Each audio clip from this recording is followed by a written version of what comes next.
प्यारे दोस्तों, तारीख के चंद अफसोसनाक सानियों में एक अलमनाक सानिया और इंसानियत की एक बड़ी बदकिस्मती ये है कि मगरबी तहजीब एक ऐसे अहद में पैदा हुई और परवान चढ़ी जिसमें दीन से बगावत और ईमान बिलगैब का इनकार आम हो चुका था।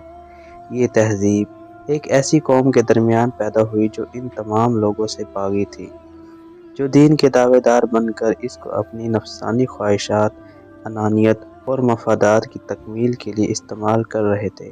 इसका नतीजा ये हुआ कि तमद्दुन और सनत का नशोनुमा और ज़िंदगी की नई तंजीमें खालिस से मादी बुनियादों पर होने लगी। मुआशरा और इंसानी अफराद का ताल्लुक इनके पैदा करने वाले और कायनात के खालिक व मालिक से टूट गया। ये सब एक सिलसिला असबाब का नतीजा था, जिसमें मिजाज, इफ्तदार तबे, हालात का तकाजा और यूरोप के मखसूस निज़ाम ज़िंदगी सबको दखल है। इस तहजीब का इर्तिका और नशोनुमा इल्हाद और इखलाकी फसाद के साथ हुआ।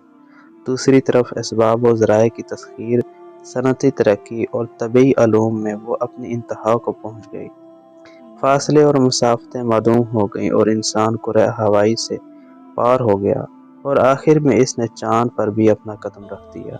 इसके अलावा तबियात और फल्कियात के मैदान में बाकसरत दूसरी फतवात इसने हासिल किया।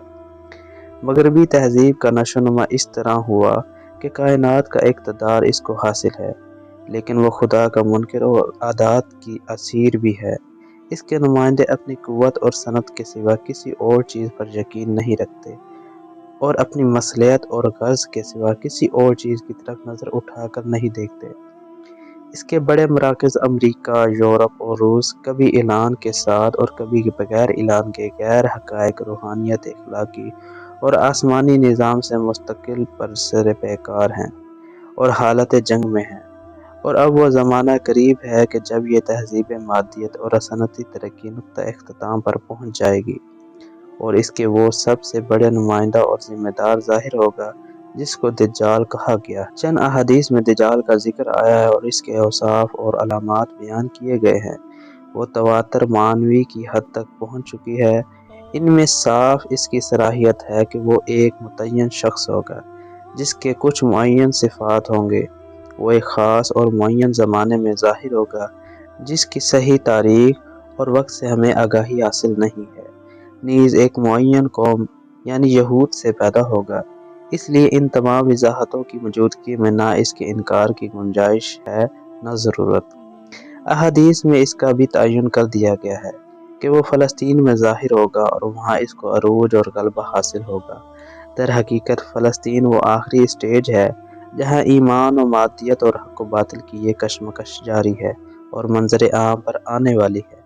दज्जाल जो एक मादी और सनती अरूज और दूसरी तरफ कुफ्र, मादियत और इल्हाद की दावत, तबई क़ुव्वतों की परस्तिश और इसके मुसख्खर करने वालों की ग़ुलामी और बंदगी के बिल्कुल आखिरी और इंतहाई नुक्ता पर होगा।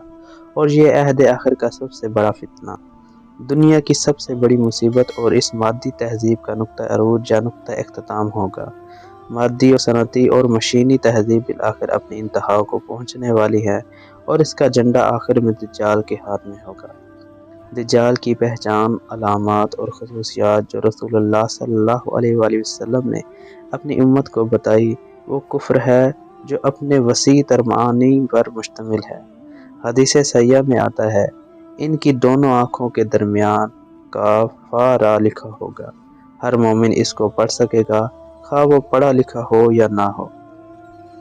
सही बुखारी की हदीस है, खुदा की कसम आदमी इसके पास आएगा, वो समझता होगा कि वो मोमिन है, फिर इसका मुत्तबे बन जाएगा इन शुबहात की वजह से जो वो इसके दिल में पैदा कर देगा। अबू दाऊद में है, दज्जाल का मामला इतना आगे बढ़ेगा और इसकी दावत इस कदर आम होगी कि कोई घराना और ख़ानदान इससे महफूज ना रहेगा।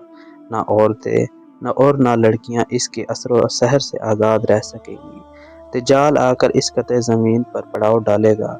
आखिर में औरतें घरों से निकल कर जाएंगी, यहाँ तक कि आदमी इस अंदेशे से कि ये दज्जाल के पास जाएंगी अपनी माँ, बेटी, बहन और फूफी को बांध कर मुक़य्यद करेगा। तिबरानी में है, सोसाइटी का फसाद और इखलाकी इन्हतात आखिरी दर्जे तक पहुँच जाएगा।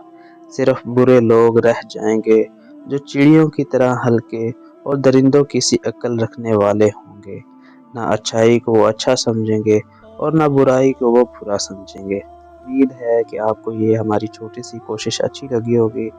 برائے مہربانی ہمارے چینل کو سبسکرائب ضرور کریں اور فتنہ دجال کے متعلق ہماری آنے والی ویڈیو کو بھی لائک اور شیئر کریں۔